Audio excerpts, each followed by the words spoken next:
ექიმები ამბობენ, რომ საჭირო ოპერაცია როგორც წესი, ასევე განსაკუთრებით სასწრაფოდ, შედარებით სასწრაფოდ ხერხემალზე კისრის არეში, იმის გამო, რომ კისერზე თუ გართულდა სიტუაცია შეიძლება მთელი ტანი მოწყდეს და ვერ იმოძრაოს. ძიმე სიტუაციაა.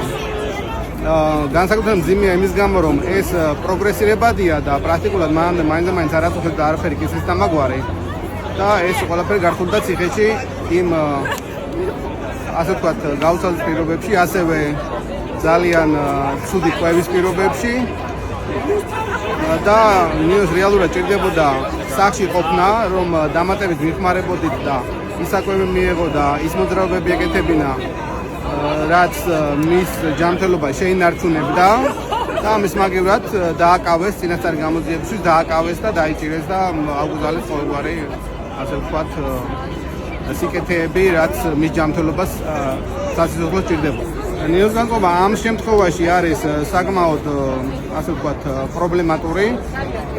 ნინოს ციხეში ყოფნა არის დანაშაული თითოეული ადამიანისთვის, იმიტომ რომ სასამართლო პროკურატურა მოქმედებს ჩვენი ქართული ხალხის სახელით და მიტაცებული ხელისუფლებით გამოაქვს ყოველად უკანონო განაჩენები და იმედია რომ ხვალ გაიგებს ხალხის მას წესიერად და გაიაზრებს ყოველი მათთაგანი ეგრეთ წოდებული ხელისუფლების წარმომადგენელი. საჭმელი არის საშინელება.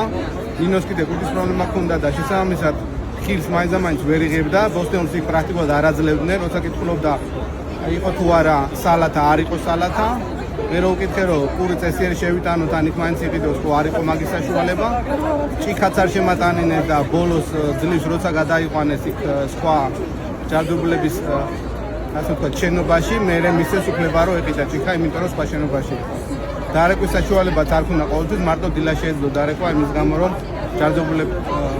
ჯარდობლების სიტუაციაში არ უნდა ყოფილიყო შეხებაში სხვა პატიმრებთან და ამიტომ დილას იწევდა დარეკვა და შაბათს რომ ვეღარ დარეკა, მივხვდი რომ რაღაცა არ იყო კაი სიტუაცია იმის გამო რომ პარასკევს რომ გადაყვანილი და შაბათს გამერეკავდა და მეთქოდა რა უნდა გამიკეთებინა.